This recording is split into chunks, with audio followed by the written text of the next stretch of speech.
20, que também é suporte bíblico para a primeira questão que nós temos no nosso ementário de hoje. Isaías 65, 20, o texto bíblico diz assim: não haverá mais nela criança de poucos dias, nem velho que não cumpra os seus dias. Porque o jovem morrerá de 100 anos, mas o pecador de 100 anos será amaldiçoado. Esse é o texto de Isaías 65, versículo 20. Pastor Ciro, a paz do Senhor. Conte as bênçãos. Pastor Hércules, tudo bem? Tudo em ordem. Está chegando bem aí minha imagem, som? Tudo em ordem, tudo em ordem. O pastor Evandro está ali. Olha aí, pastor Evandro, Irmão. Palmas, Tocantins, marcando presença nesta live abençoada. Isso aí, pastor Evandro. Maravilha, irmão Eliel também, vi que já está ali, irmão Eli Batista, olha aí que benção. Maravilha. O homem do café, olha aí, café sem açúcar, né? Sem açúcar. Sem açúcar, com certeza. Pois bem, meu pastor, conte as novidades aí do Rio de Janeiro. Os bons ventos que sopram aí para essas bandas. Olha o pastor Simval aí, ó, meu amigo de São Paulo, de longa data. Pastor, Maravilha. Graças a Deus está tudo em ordem aqui, não é? A gente ontem aqui foi meio barulhento aqui, complicado, mas hoje está mais calmo. Maravilha. Maravilha. É que hoje quem está comparecendo nos estádios por aí afora não são os cariocas, né? Tem uns torcedores aí meio... Os camaradas aqui, eu não dou muito sorte com vizinho, né, irmão? Sabe? Uhum. Eu tinha uns vizinhos aqui, graças a Deus foram embora, que eram tribulosos. Só que quando tem jogo, tem uns aqui que eles cismam de comemorar xingando. É impressionante isso. Em vez deles apenas comemorarem, eles vão para a janela e começam a falar um monte de palavrão e tal. E aí a gente às vezes fica até receoso de fazer alguma live, alguma coisa, em dia de jogo por conta disso. Né? Pego de surpresa. Mas graças a Deus hoje não tem jogo, né? Pelo que eu saiba, não. Não tem jogo, mas não são os cariocas que estão jogando. Ah, é? Oh. Aí. Então já tá bom. Pronto. Irmã Ivone, seja muito bem-vinda. Deus abençoe. A irmã Ivone não falta, não é? A irmã Ivone tá sempre conosco aí. Uma benção. Maravilha. Daniel, pode registrar o seu pedido de oração aí, meu filho. Escreva aí. E nós já vamos mencionar ainda hoje, no final da live, e vamos registrar no nosso devocional do CETADB já amanhã pela manhã. Nós fazemos devocional com os funcionários aqui, tanto no início do expediente quanto no encerramento do expediente. E até aqui a boa mão do Senhor tem nos ajudado. Tem sido maravilhoso nós podermos buscar a presença de Deus e orarmos e também toarmos louvores ao Senhor, porque Ele é Deus Altíssimo. Glória a Deus. Pois bem, meu pastor, vamos aqui para o nosso ementário de hoje. Meu Deus, olha só, vamos registrar aqui, ó. Vamos registrar aqui, porque já chegou uma pergunta ali. Deus é forte, é isso aí. Deus é forte. Já entrou um bairrista aí também falando que o melhor de Niterói é a Vista do Rio. Mas eu já falei que além da Vista do Rio, que será melhor, Niterói é muito melhor do que o Rio de Janeiro. Mas não tem nem comparação. Na outra live, assista a nossa aula de número 214, que o pastor Ciro registrou esse depoimento lá a respeito da cidade de Niterói. Maravilha. Uma hora dessa eu ainda vou em Niterói só para atravessar a Baía de Guanabara pelas barcas. Nunca tive esse prazer. Eu só atravessei ali pela ponte. Pensei que eu não ia atravessar nado. Aí eu já falei. Não, a nado não cheguei nesse ponto. Nem tanto, meu mestre, nem tanto. Não, mas de barco é um bom passeio, viu? Uhum. Pra gente aqui é meio de transporte, né? Mas para quem vem de fora, essa travessia de barca para o Rio de Janeiro é bem agradável. Né? Com certeza. E pegar a muvuca, tem que ser naquele horário mesmo de rush. Aí sim. Mas nós vamos lá. Não vai faltar oportunidade, não. Maravilha. Muito bem. Meu pastor, é o seguinte, inclusive esse final de semana eu vou estar aí. Eu vou subir a Macaé, fazer uma formatura lá em Macaé. Eu vou para Pernambuco. Eu tenho acompanhado as divulgações ali no canal. Irmã Luciana, presente na nossa live. Luciana Zibor, conhece? É bem assim. Aí, o estúdio Pagani Criazione entrou também aí, ó. Rapaz, ó, as patroas estão de olho. É uma prova de que nós não estamos brigados com as esposas, né? Com certeza. As duas. Com certeza. Senão elas nem iam querer saber de entrar na live. Então, estão aí, estão acompanhando, é benção. Sejam muito bem-vindas, as duas. Pois é, pastor. Não é café não, viu, irmão Luciano? Não é café isso aí? Essa aqui é água. Pronto. Pastor Milton Lucena, olha aí, esse é dos nossos também. Seja bem-vindo, pastor Milton Lucena. É coordenador, é diretor, é monitor no nosso núcleo. Que bênção. Maravilha. Ó, irmã Luciana falando amém aí. Pastor Luiz César Mariano, aí, o presidente do Conselho Fiscal da CGADB. Maravilha. Pastor Luiz César Mariano, nome de Deus. Sejam bem-vindos. Pois bem, meu pastor, sem mais delongas, vamos lá. Falando a respeito de vida. A turma aqui está interessada em vida. Isso é muito bom, né? Longevidade, de preferência. Quais são os principais fatores para viver tanto tempo, né, no milênio? Uma ótima pergunta, não é? É interessante essas questões sobre o milênio, porque a gente lê muita coisa aí. Claro, tem pessoas que têm uma posição diferente da nossa, mas que fazem uma análise mais aprofundada, né? Tem, por exemplo, o Millard Erickson, né? Que é um grande teólogo, e ele não é da nossa posição, mas ele é honesto quando explica. Então, é um autor recomendável. Ele é neutro, quer dizer, ele tem a posição dele, ele é mais inclinado para o amilenismo, mas ele analisa todas as outras posições com honestidade. Agora, a gente tem lido aí alguns autores que eles, às vezes, debocham da nossa posição e às vezes, dizem, olha, como que eu vou crer no milênio se só existe uma passagem que fala sobre o milênio? Então, é assim, claro que uma passagem já seria o suficiente, se ela fosse clara, como é o caso da passagem sobre o milênio, mas eles dizem que o milênio não vai acontecer. Nós vamos ter, na verdade, a vinda de Jesus, quer dizer, para eles o milênio é simbólico, é algo entre o primeiro século e a vinda de Jesus, ou seja, entre a primeira vinda e a segunda vinda de Jesus. Então, é um período indeterminado e 1000 anos, portanto, representa algo que é simbólico, não é literal, até porque eles não creem, né, que vai haver o cumprimento de tudo aquilo que estão nos profetas. E aí que é o detalhe importante que eu queria destacar. Não é apenas Apocalipse 20 que fala do milênio. Apocalipse 20 é o texto que trata de maneira clara sobre o período, que menciona lá 1000 anos. Reviveram, né, diz lá a profecia, e reinaram com Cristo 1000 anos. Apocalipse capítulo 20, versículos 4 e 5. Falando ali dos mártires do período tribulacional que vão ressuscitar e vão reinar também com Cristo por 1000 anos. Assim como a igreja glorificada, que já estará com o Senhor, os mártires do período tribulacional ressuscitam e também passarão, claro, a fazer parte da igreja glorificada e vão reinar juntamente com o Senhor. Agora, não é somente aquela passagem que trata do milênio. Por quê? Porque tem várias profecias no Antigo Testamento cujo cumprimento não ocorreu e que muitas vezes são profecias que têm, assim, digamos assim, uma dupla referência, ou que tem a parte relacionada com a primeira vinda que já se cumpriu de maneira literal e a parte da segunda vinda ainda não se cumpriu. Ora, se a parte da primeira vinda cumpriu-se literalmente, por que a parte da segunda vinda seria num sentido espiritual? Então, esse que é o problema do amilenismo, que ele espiritualiza aquilo que é literal.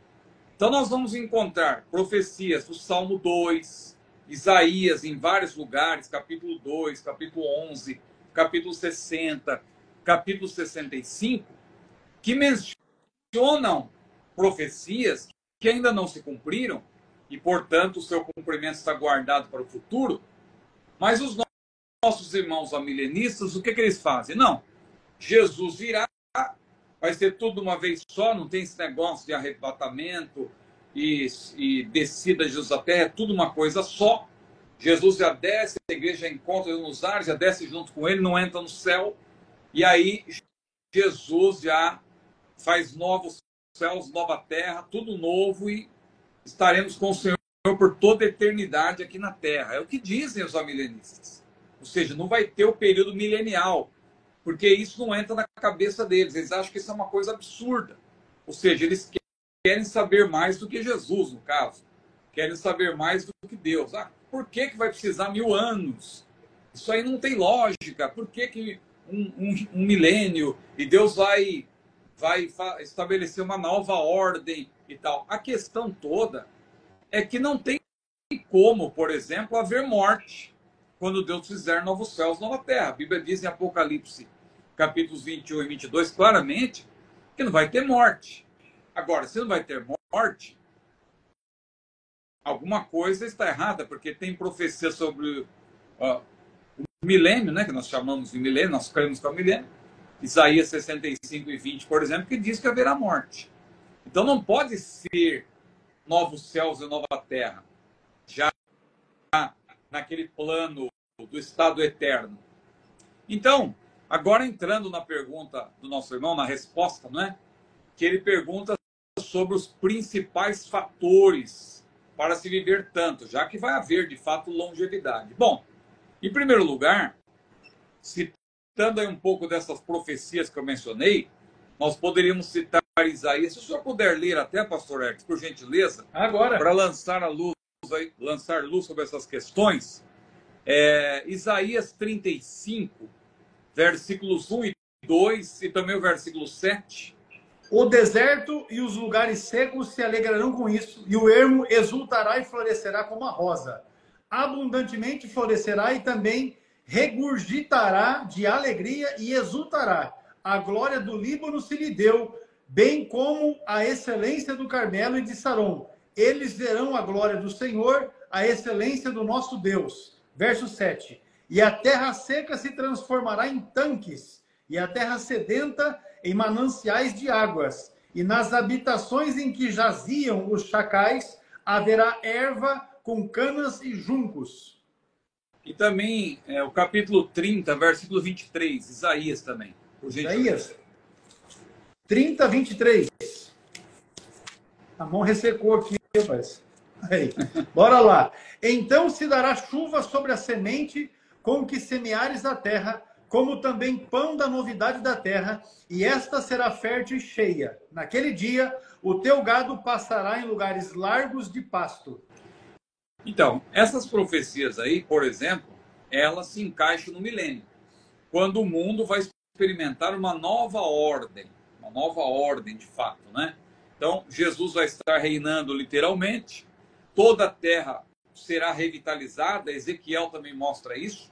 Quem lê Ezequiel capítulos 40 a 48 vê isso, vê que inclusive o Mar Morto vai se tornar um mar vivo, toda aquela área em volta, o Arabá, vai ser uma área revitalizada também, não vão ser apenas aqueles bolães, aquela demonstração ali de vida, não, é vida abundante, haverá floresta naquele local. O que está acontecendo hoje é só uma amostra, no milênio vai ser algo abundante, né? Então toda a terra vai ser revitalizada, a maldição da terra será removida, claro, no milênio, né? Porque o Senhor vai estar reinando. Então, nós poderíamos enumerar como fatores para viver tanto, né? As pessoas viverem tanto, porque vai haver longevidade.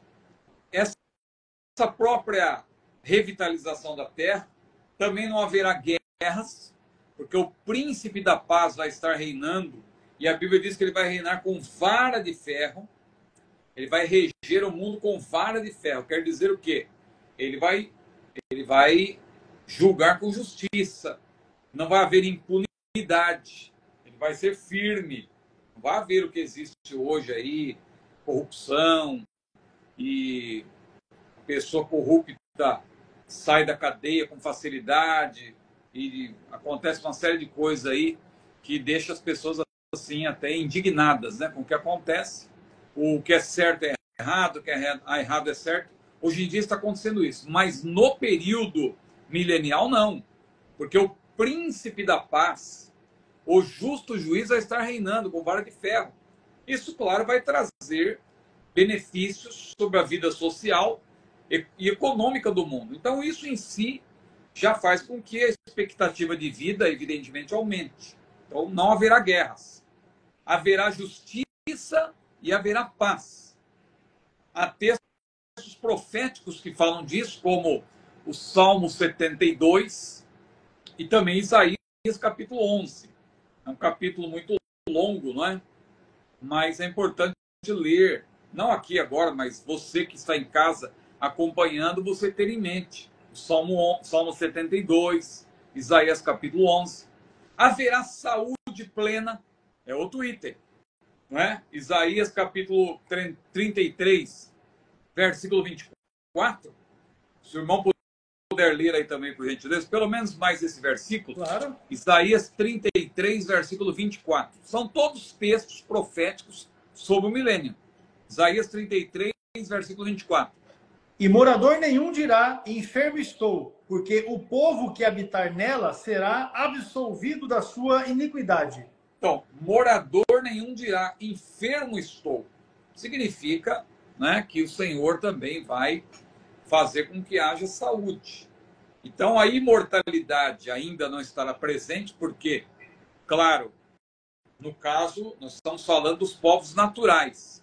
A igreja já estará glorificada, evidentemente, e a igreja vai estar reinando com o Senhor. Mas é importante dizer que o milênio, a rigor, veja, o milênio é para os povos naturais, especialmente para Israel. Israel vai ser o povo protagonista. Por muito tempo a gente falou, né, que o milênio é para a igreja. Tal. Claro, a igreja participa, porque onde o Senhor estiver, nós estaremos. Se o Senhor Jesus vai estar reinando e nós reinaremos com ele, então, claro, a gente vai estar no milênio com um papel atuante, evidentemente, mas toda essa revitalização da terra, toda essa longevidade e outros fatores, a ferocidade dos animais, que eu não estou mencionando, porque tem uma pergunta específica sobre isso, mas tudo isso é claro que diz respeito, sobretudo, aos povos naturais, porque a igreja já vai estar numa outra dimensão. A igreja já vai estar glorificada. O salvo, claro, ele já vai ter sido revestido, como a Bíblia diz, da imortalidade. Então, longevidade para a igreja glorificada não tem sentido, porque ela já está revestida da imortalidade. A longevidade faz sentido para os povos naturais. Israel, que é o povo protagonista, porque o milênio, na verdade, sobretudo, é para Deus cumprir o que ele prometeu nas alianças para Israel. Alianças incondicionais. A começar pela aliança abraâmica, que contempla, claro, terra, descendência e a bênção propriamente dita.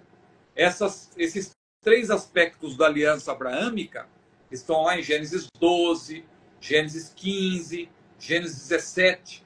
E ali, de maneira textual, você tem, inclusive, a extensão da terra prometida, que vai justamente, trazendo para a linguagem de hoje, do Egito atual até o Iraque, né? Que menciona ali o rio do Egito até o Eufrates, que é justamente a terra prometida que Israel nunca ocupou de fato, toda a terra prometida. No tempo de Salomão, claro, por conta do bom relacionamento que ele tinha com os reis, o rei do Egito e tal, e outros reis, claro, alguns amilenistas, sempre eles, né, dizem que não, isso aí já se cumpriu, essa profecia aí que Deus fez a Abraão, essa promessa que Deus fez a Abraão já se cumpriu. Não, nada disso.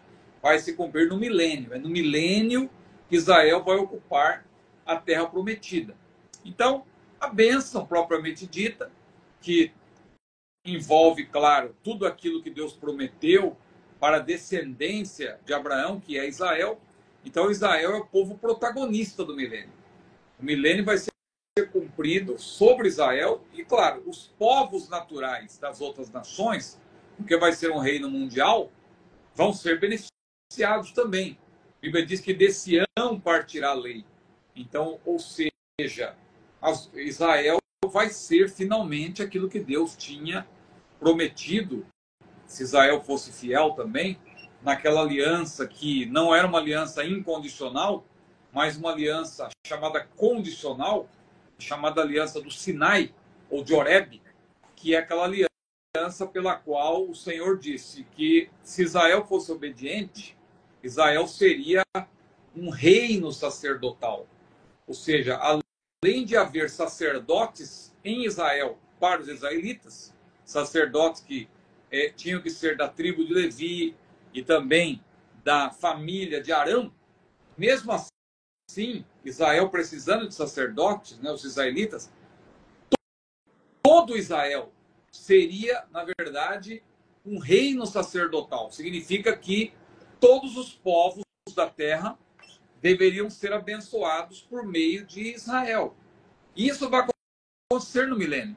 Então, claro, por conta de tudo isso, por conta das promessas que Deus fez para Israel, vai haver essa nova ordem, vai haver essa revitalização, cessarão as guerras, haverá justiça, haverá paz, haverá saúde plena, a ferocidade dos animais será tirada. E, claro, isso vai repercutir, vai resultar aí numa longevidade. A Bíblia não diz que as pessoas vão viver 1000 anos. A Bíblia diz que haverá um reino de 1000 anos. Mas, como Isaías 65:20 diz que aquele que morrer com 100 anos ainda será considerado uma criança, então daí você pressupõe que as pessoas vão viver muito, não sei quanto, 300, 400, 500 anos, 600, ou talvez até 1000, não sabemos exatamente.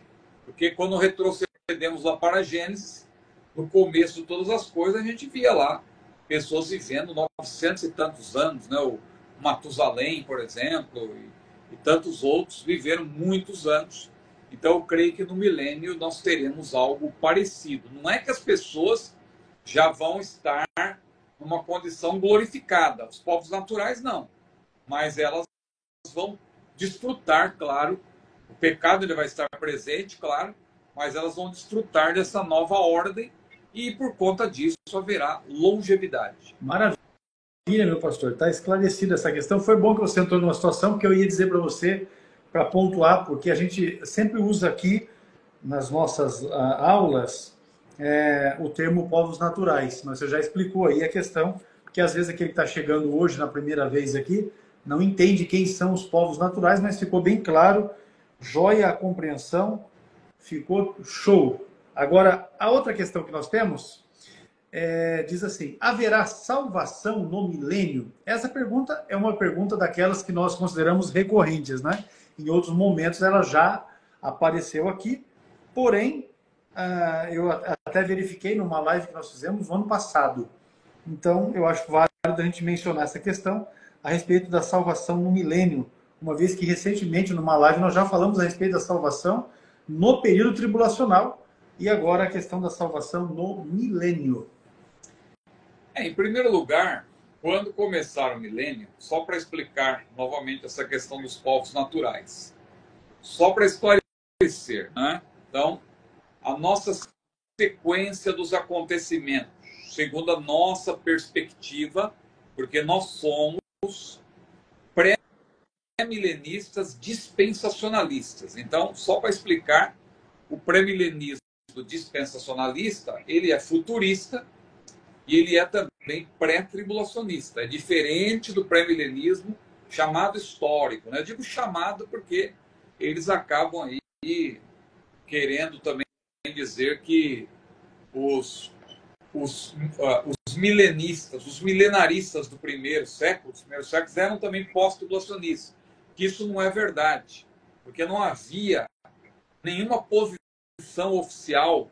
Os pais da igreja não tinham debatido sobre essas questões. Aí vem aquela ladainha, desculpa usar esse termo, de que não, em 1800 anos ninguém falou sobre essa teoria nova do pré-tribulacionismo. Pois é, meu irmão. Em 1800 anos ninguém falou também de pós-tribulacionismo, ninguém falou de meso-tribulacionismo. Todas as posições tribulacionistas são tardias na sua sistematização. Todas elas começam a ser sistematizadas depois da Revolução Francesa. Então, você veja que o pré-milenismo, ou melhor, o pré-tribulacionismo, não é tão mais recente, não é muito mais recente do que o pós-tribulacionismo. Surgiram mais ou menos ali no mesmo período. Uma diferença pequena ali de anos, entendeu? Então, isso não é uma argumentação assim plausível para se utilizar e ainda continuar repetindo aquela historinha daquele filmete, né? Infelizmente fizeram um filmete falando que John Nelson Darby aprendeu com uma menina de 15 anos chamada Margaret MacDonald, e aí nesse filmete o camarada coloca tudo no mesmo bojo, coloca dispensacionalismo, maçonaria, adventismo, tudo no mesmo bojo, para dizer que tudo é farinha do mesmo saco, né? Para dizer. Então, é um filmete calunioso, e tem gente aí que deveria se prezar mais, né? Porque a gente tem que ser honesto na nossa abordagem, né? Então, a gente jogar pedra numa posição sem estudá-la é feio, né? Feio para alguém que se julga muito erudito, né? Muito inteligente, muito assim, um teólogo de grande gabarito. Isso é feio, né? É feio usar esse tipo de argumento, até porque tem livros que desmentem. Por exemplo, você tem o Dispensacionalismo antes de Darby, que eu conheci essa obra em inglês e, graças a Deus, foi lançado em português. Que a primeira vez que eu tomei conhecimento dessa obra, de William Watson, Dispensacionalismo antes de Darby. Agora foi lançado recentemente pela editora Carisma, que mostra o quê? Que Darby não foi o que inventou nada e aprendeu com uma menina de 15 anos. Não. Darby, ele simplesmente sistematizou melhor aquilo que já era apresentado repito, desde o tempo da Revolução Francesa. Aliás, se você retroceder um pouco mais, você vai encontrar elementos do pré-tribulacionismo em outros escritos. Mas, claro, eram elementos, a gente tem que ser honesto também, não era nada sistematizado, eram elementos soltos. Da mesma forma, o pós-tribulacionismo. Alguém vai querer usar lá a questão da Didaquê. A Didaquê também não é uma obra sistemática. A Didaquê você vai encontrar tanto elementos para o pós-tribulacionismo, porque, na verdade, os crentes do primeiro século, do segundo século, eles criam que eles estavam atravessando uma tribulação terrível e a vinda do Senhor era iminente. Tanto que os eruditos costumam chamar isso de intratribulacionismo iminente, porque, na verdade, conjuga pontos do pós e do pré-tribulacionismo, porque a iminência, claramente, ela diz respeito ao pré-tribulacionismo, né? Mas eu acho que eu abri um parênteses aqui, né? Deixa eu voltar aqui para a questão, mas onde eu queria chegar?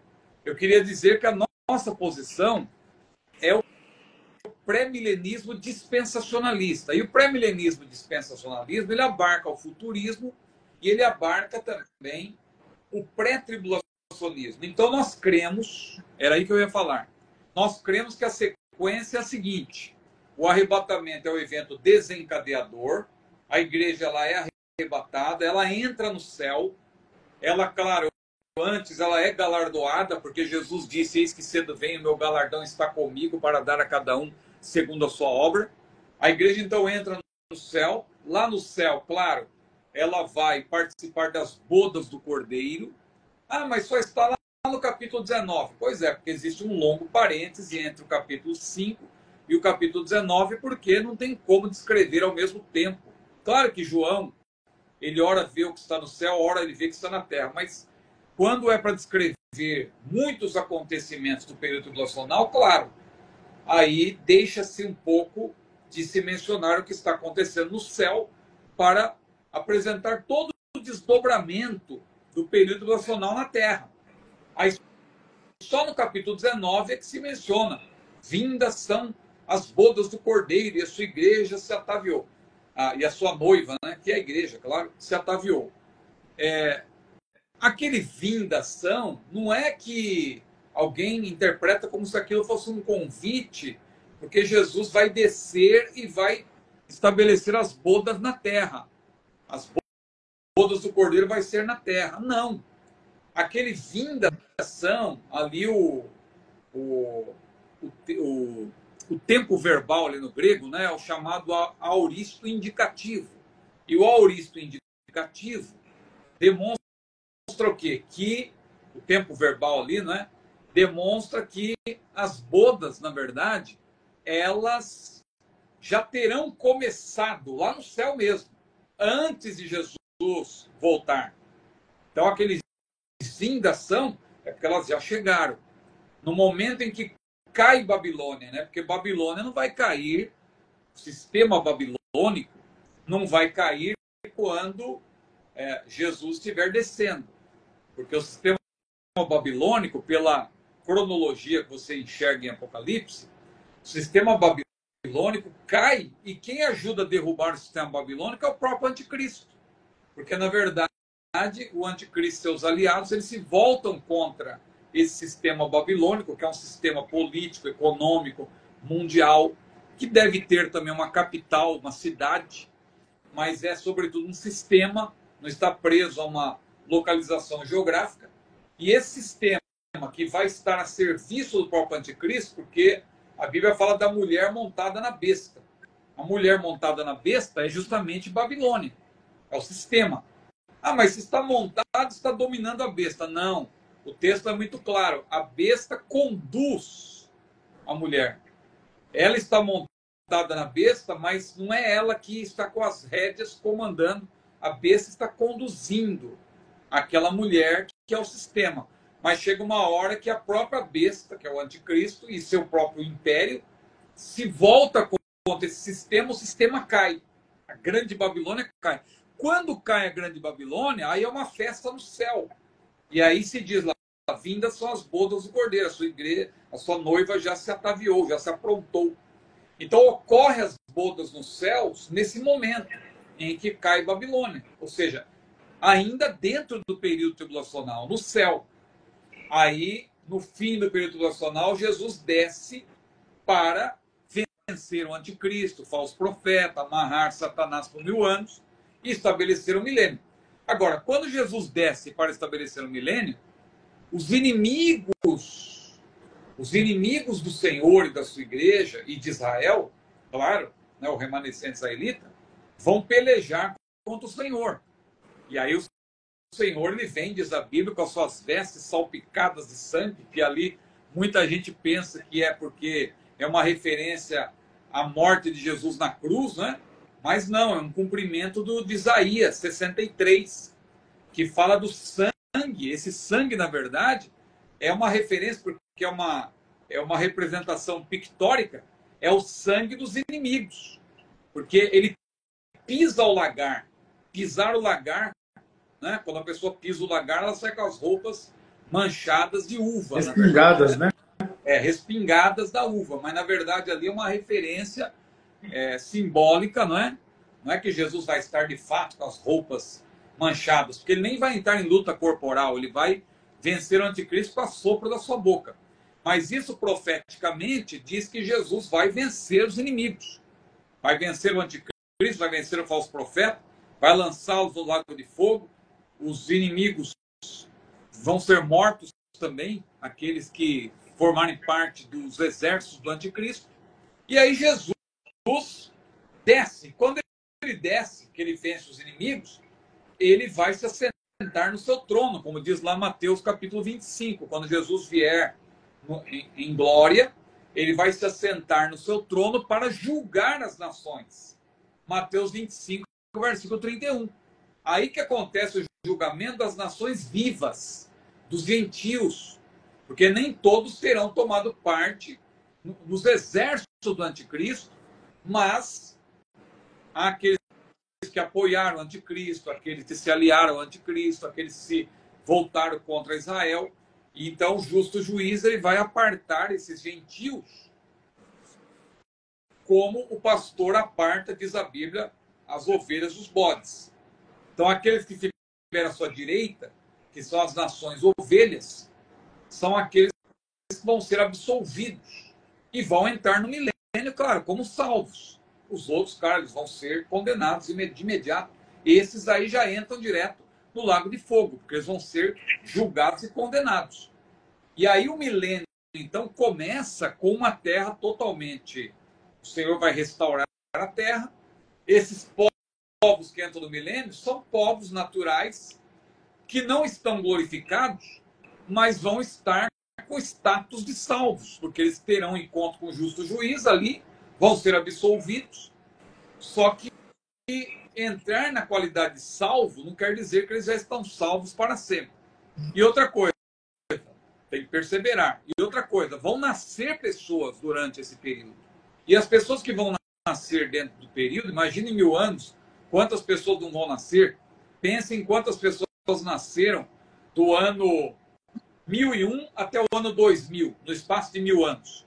Muita gente nasceu. Olha quanta coisa aconteceu dentro desse período no mundo todo. Então, vai nascer muita gente. E essas pessoas que vão nascer, é claro, elas vão precisar ouvir o evangelho. Tanto que haverá pregação do evangelho. Jesus falou que o evangelho do reino será pregado em todas as nações como testemunho. Então, virá o fim. Aquele texto de Mateus 24:14 é extensivo até o fim do milênio, evidentemente. Não é só até o fim do período tribulacional, porque haverá também necessidade de se pregar o evangelho. Isaías capítulo 11, versículo 9, diz que não se fará nem dano algum em todo o meu santo monte, porque a terra se encherá do conhecimento do Senhor, como as águas cobrem o mar. Então a terra, no milênio, ela vai se encher do conhecimento do Senhor. Por que haverá? Porque a terra se encherá do conhecimento do Senhor. Vai ser automático? Não. Vai haver pregação do evangelho. Vai haver pregação do evangelho. O evangelho será levado, continuará sendo pregado, claro, e evidentemente que a terra estará debaixo de uma nova ordem, muito diferente de hoje. Haverá justiça, haverá paz, mas o Senhor não obriga ninguém a servi-lo. Não obriga. A salvação nunca é imposta. A salvação sempre é proposta. Então o Senhor não vai obrigar ninguém a servi-lo. Claro que haverá, naturalmente, as pessoas vão ter um interesse maior em querer servir a Deus, eu penso. Mas mesmo assim, haverá muitos que vão ser hipócritas, vão ser cristãos nominais e não vão ser cristãos de verdade de coração, porque depois do milênio a Bíblia diz que o diabo será solto e vai enganar muita gente. Isso também está previsto na profecia. E por ser uma coisa difícil de entrar na nossa cabeça, os amilenistas criaram toda aquela teoria de que Apocalipse 20, na verdade, fala da primeira vinda, e o diabo já foi preso. Não é que ele será, ele já foi, e aí depois ele vai ser solto. É confuso, não é? Mas eles acham que eles estão certos, porque eles partem da lógica. Então a lógica para eles acham que a lógica humana é melhor do que a lógica divina. Eu prefiro ficar com o que está escrito na palavra. Pode ser difícil de acreditar, difícil de entrar na nossa cabeça, realmente. Mas a Bíblia diz que o homem natural não compreende as coisas do Espírito de Deus, porque ele parece loucura. E não pode entendê-las, porque elas se discernem espiritualmente. Então, é difícil de entender do ponto de vista natural. Mas, quando nós respeitamos a Bíblia como palavra de Deus, nós preferimos não ficar espiritualizando a bel prazer, alegorizando a bel prazer. Claro, o texto que é alegórico, não tem como você literalizá-lo.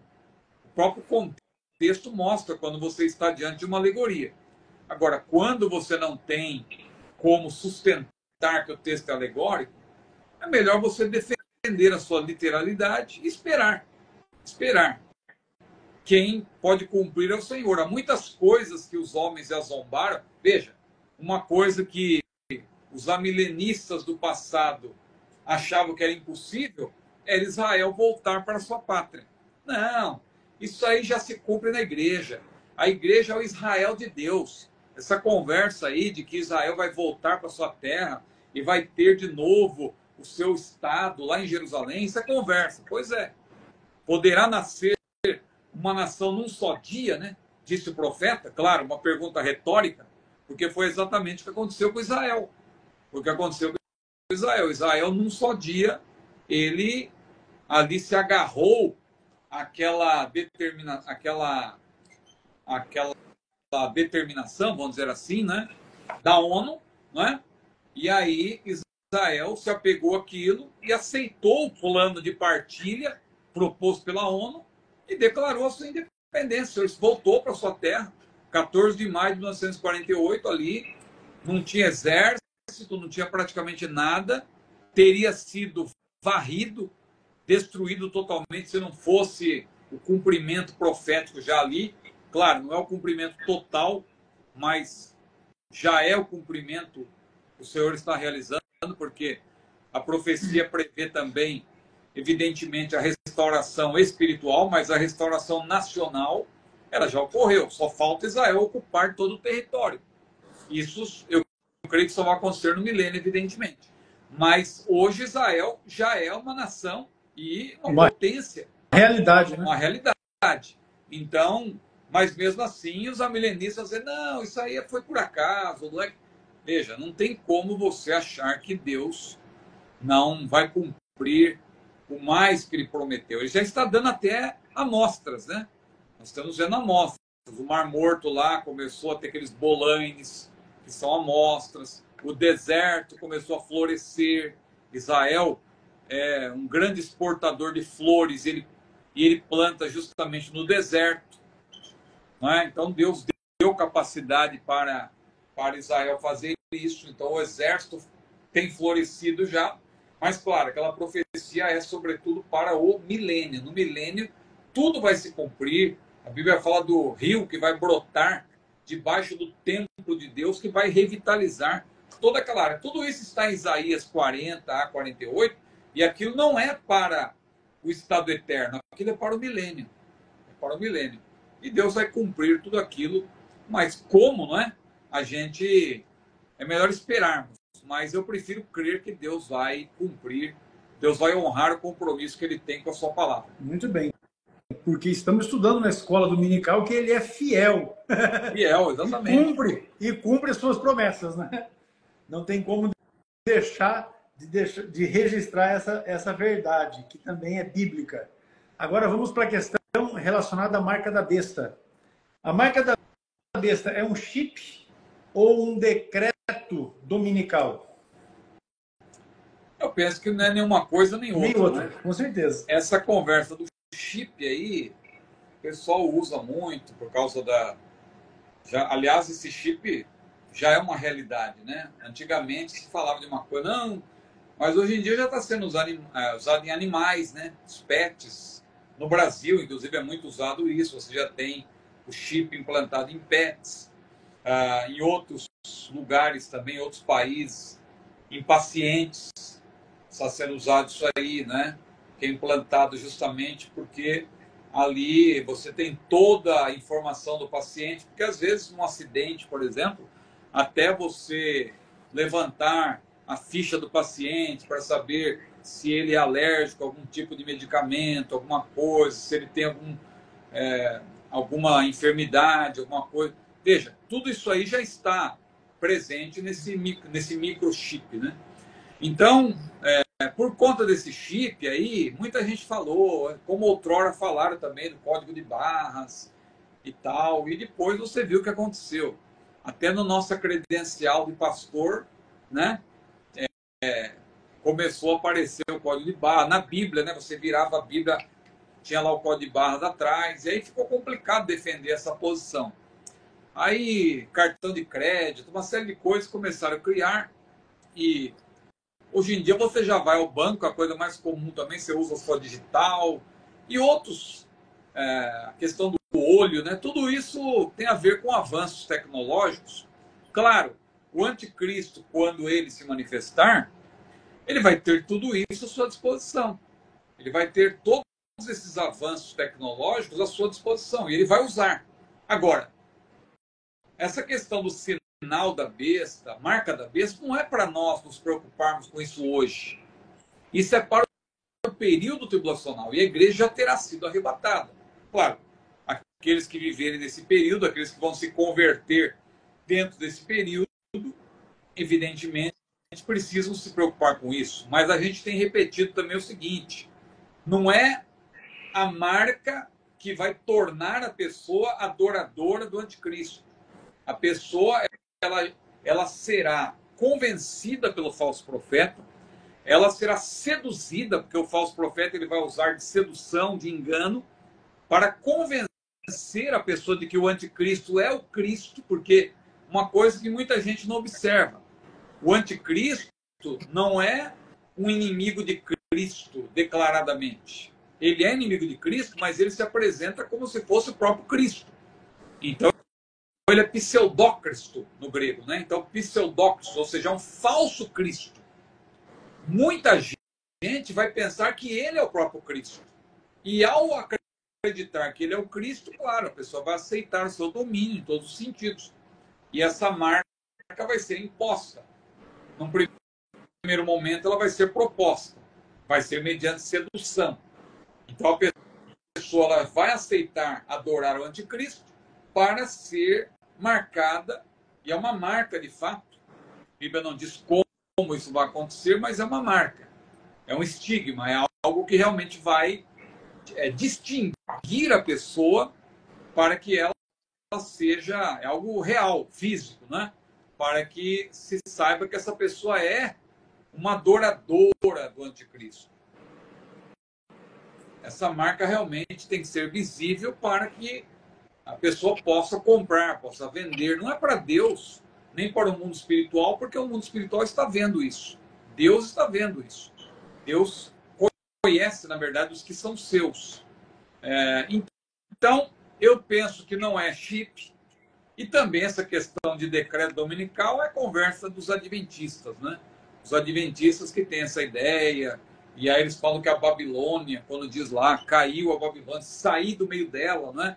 Apocalipse capítulo 18. Nós tivemos uma aula aqui em que nós, inclusive, lemos o próprio material dos adventistas, que eu tenho aqui em casa, a Teologia Adventista, a obra, né?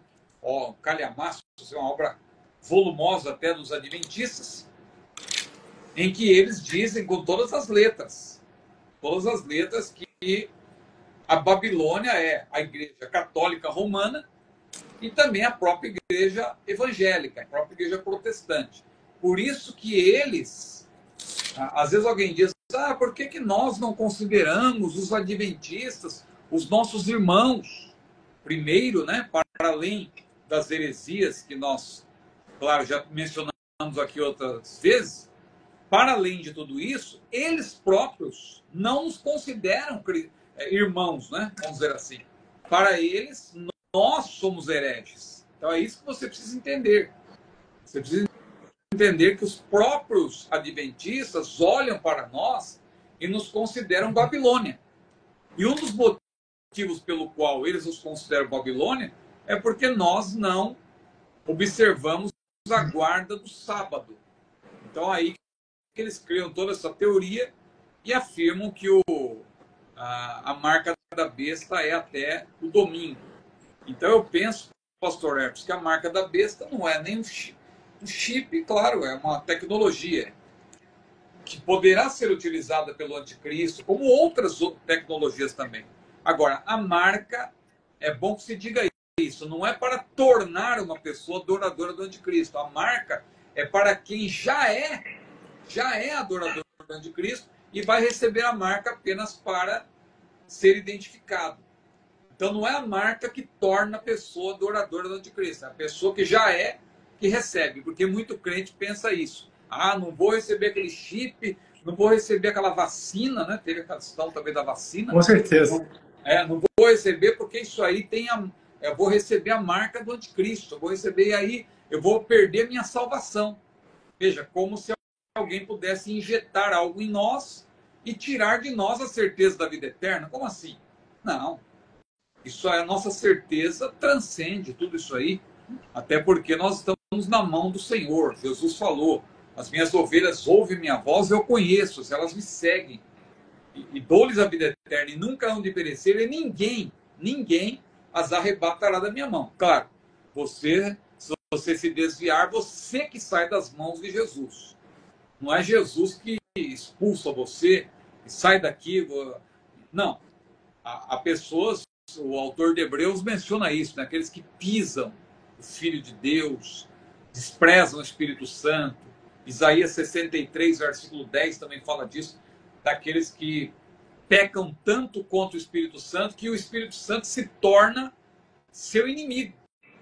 Veja, ter o diabo como inimigo é terrível, mas você ter o Espírito Santo para te ajudar. Agora imagina se o Espírito Santo se tornar seu inimigo. Por isso que a Bíblia diz: não entristeçais o Espírito Santo. Há pessoas que entristecem tanto o Espírito Santo a ponto de ele se afastar completamente dessa pessoa, a pessoa perder a comunhão com Deus. Aí, claro, a pessoa que assim procede, ela se afasta da presença do Senhor, ela sai, por assim dizer, da mão de Jesus. Agora, não é algo que alguém vai injetar em nós, né, que vai tirar de nós a nossa certeza de salvação. Isso aí já é coisa de ficção, né?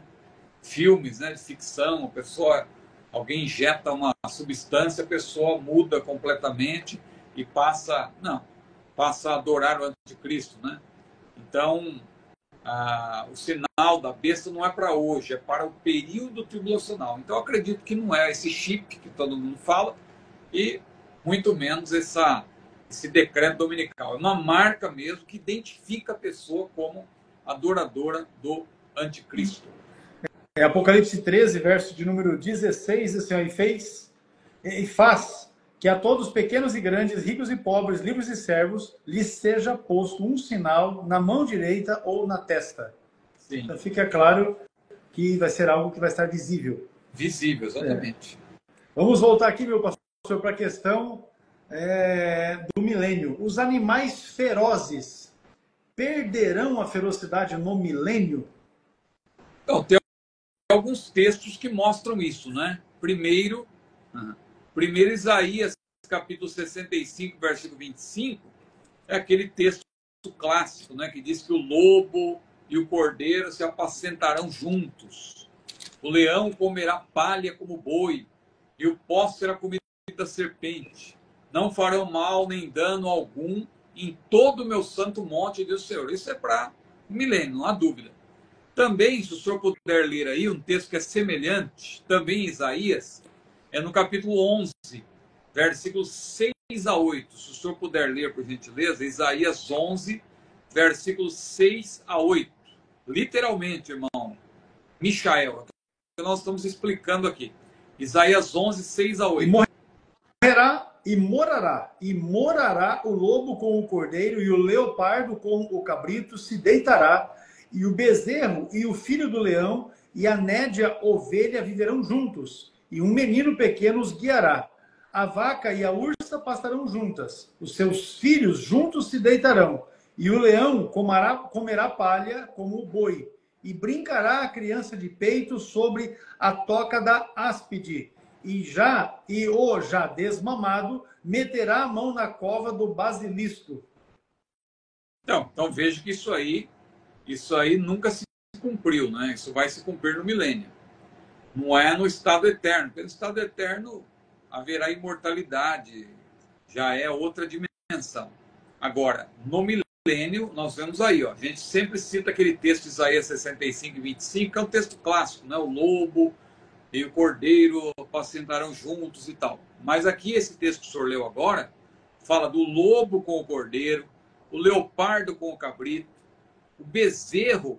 Veja se tem como imaginar isso hoje, né? O bezerro brincando com o leão, filho de leão, e o animal cevado andarão juntos. Um menino pequeno os guiará. A vaca com a ursa pastando juntos. E os filhos se deitarão juntos. O leão comerá palha como boi, brincará criança de peito. Imagina, a criança que está mamando ainda vai brincar na toca de uma áspide. E a desmamada colocará a sua mão na cova do basilisco. Então, quer dizer, tudo isso aí é uma maneira de se referir à ausência de ferocidade dos animais dentro do período milenial. Mas, irmão Ciro, não está forçando o texto a dizer o que não diz, porque aí não fala nada do milênio.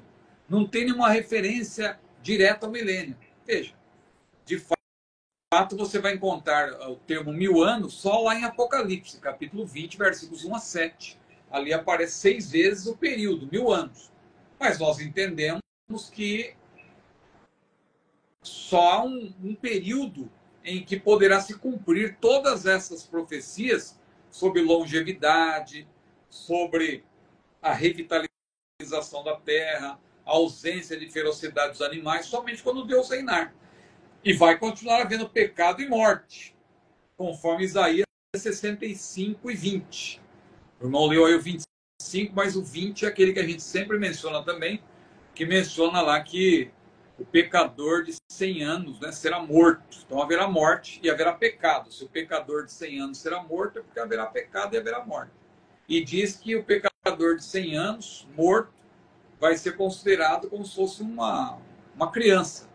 Então aí também temos a longevidade, porque se alguém morre com 100 anos ainda como se fosse uma criança, então veja como um único versículo ele tem vários elementos que são explicados nesses textos que a gente está lendo hoje, que a gente não costuma ler, a gente cita assim às vezes, en passant, mas hoje a gente até leu alguns para o pessoal ver que o milênio está muito bem consubstanciado no Antigo Testamento. E Jesus não tirou dos discípulos a esperança com respeito ao reino milenial. Quando os discípulos, que eram todos israelitas, perguntaram: Senhor, restaurarás tu nesse tempo o reino a Israel? O que Jesus falou? Jesus poderia falar: não, esqueça esse negócio aí, que milênio. Agora a igreja que eu estabeleci, que eu vou estabelecer, edificarei a minha igreja e as portas do inferno não prevalecerão contra ela. A minha igreja agora ela é o Israel de Deus. Esquece esse negócio de Israel, isso é passado. Não. O que Jesus falou? Não vos pertence saber os tempos nem as estações que o Pai estabeleceu pelo seu próprio poder. Ou, como diz no grego, né, o Cronos e o Kairos. Então não vos pertence saber nem o Cronos nem o Kairos. Deus estabeleceu um Cronos, evidentemente, uma agenda escatológica para se cumprir do nosso ponto de vista cronológico. Mas ele tem também o seu tempo qualitativo, chamado Kairos. Então, a ele pertence tudo isso, o Cronos e o Kairos, que os tradutores empregaram aí os termos tempos e estações que o Pai estabeleceu, que Deus estabeleceu. Então, o que Jesus quis dizer? O que foi prometido vai se cumprir, mas tem o tempo certo de Deus. Então, não há como você dizer que essas profecias não vão se cumprir. Elas vão se cumprir. Agora, quando? Não pode ser agora, antes da vinda de Jesus. Depois da vinda de Jesus, mas na eternidade. Agora, qual o sentido de haver morte depois que Deus fizer novos céus e nova terra? Não faz sentido. Então, nós cremos, você só consegue encaixar isso dentro do chamado milênio. Milênio, que é o reino de Cristo na terra, que está previsto. Apesar de não aparecer o termo milênio lá em Isaías e também lá em Ezequiel, né? Você vê claramente que é mencionado ali, né? Pastor Ex, as horas já me mandam parar. Peço perdão. Nada, fique tranquilo. O irmão está perguntando aqui se a aula vai ficar disponível. Com certeza. Essa live fica gravada aqui no nosso perfil no Instagram. Amanhã ela vai ser disponibilizada também no canal do CETAD no YouTube. E eu quero aproveitar aqui para dizer para os irmãos que aqueles que não têm conhecimento, o pastor Ciro tem um canal, irmão Jefferson, né? Muito bem, Deus abençoe. O pastor Ciro tem um canal no YouTube, que é Ciro Zibordi, né? E ele tem feito comentários a respeito do livro de Apocalipse, né? Aulas também, que são gravadas, transmitidas, na verdade. Vou colocar ali, ó, Ciro Zibordi, para ninguém perder a mão de escrever errado, né? mas ele está comentando o livro de Apocalipse perícope por perícope e já é a 38ª aula, se não estou errado. Não, pastor, agora vai ser a 34ª, né? Quarta, pronto. Mas já está indo para o final. Apocalipse, já estamos no capítulo. A próxima aula já termina o capítulo 19. Pronto. Né? Então, se você ainda não está inscrito, se inscreva e se torne membro do canal e participe, porque muita coisa boa tem sido feita pelo pastor Ciro ali e você pode ter acesso para crescer, e isso é imprescindível. Crescer na graça e no conhecimento. Está aí a oportunidade que você está buscando. Então, se inscreva lá depois, não é? É verdade ou não é, pastor Evandro, que o povo tem que se inscrever lá? Maravilha! Pastor Evandro, deixa eu fazer assim, eu vou fixar aqui para os irmãos, pronto. Tire um print da tela aí, meu jovem, depois que acabar a live, você vai lá no canal, se inscreva, porque vai ser com certeza abençoado. Eu quero dizer para os irmãos que da nossa pauta de hoje ficaram para a próxima semana a seguinte questão: como será a convivência da igreja e das pessoas naturais que viverão aqui no milênio?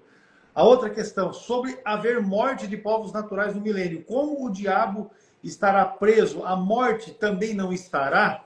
Essas duas questões e as outras que vamos estar acrescentando, nós vamos trabalhar com elas na próxima quarta-feira, a partir das 22 horas, online, não é? Ao vivo, pelo Instagram, CETADB. Você já é o nosso convidado. Pastor Ciro, com a palavra para suas considerações finais. Pastor Herto, quero agradecer a oportunidade e também agradecer os irmãos que entraram aí, que eu estou acompanhando aqui, quem entrou e ficou até o final. Alguns entram e saem, né? A gente vai vendo aqui os que vão entrando, vão saindo, mas tem alguns que entraram, ficaram até o fim. Então, quero parabenizar esses irmãos. Pastor Evandro, por exemplo, ficou a live toda, hein? Deus abençoe. Uma benção. Então, agradeço a oportunidade, uma benção poder aqui toda quarta-feira, com a graça de Deus, comentar esses assuntos tão especiais, tão maravilhosos, sobre o futuro glorioso da igreja. A igreja vai estar presente em tudo isso, porque onde o Senhor estiver, nós estaremos, a Bíblia diz, estaremos para sempre com o Senhor. Vamos reinar com Ele. Então, é uma bênção. Então, Deus abençoe, pastor Hércules, transmita aí a nossa saudação, a nossa família CETADB em Apucarana. Com certeza. Nossa Eliane, nossa vice-diretora, todos os irmãos e os professores, os alunos espalhados pelo Brasil, pelo mundo. É uma bênção poder participar desta maravilhosa equipe, né? Desse centro educacional, teológico. Olha aí, a irmã Eliane está aí também. Está na lida, ela está finalizando um trabalho lá para poder fazer a entrega dos convites amanhã. Está na correria. Bonitos, né? Parabéns, irmã Eliane. Muito, muito, muito lindo o seu trabalho, viu? A gente tem acompanhado aí os trabalhos do estúdio Pagani, né? Pagani com quem, pastor? Criazione. Isso aí. Muito bonito. Maravilha. Muito mesmo. Muito bem, pastor. Deus abençoe. Olha só, o irmão Eli esteve com a gente desde o começo, a irmã Ivone desde o início também. Deus abençoe, não é? A vida de cada um de vocês. Pastor Milton Lucena também desde o início. Pastor Evandro com a gente também desde o início. Maravilha ter vocês todos aqui para juntos passarmos esses momentos aqui abençoadores na presença do Senhor. Todos são muito bem-vindos para estar conosco e para estar, inclusive, estudando através do CETADB. Ficamos sempre de prontidão à disposição através da nossa equipe para estar atendendo a cada um dos irmãos. Deus abençoe. Até a próxima quarta, na paz do Senhor. Amém.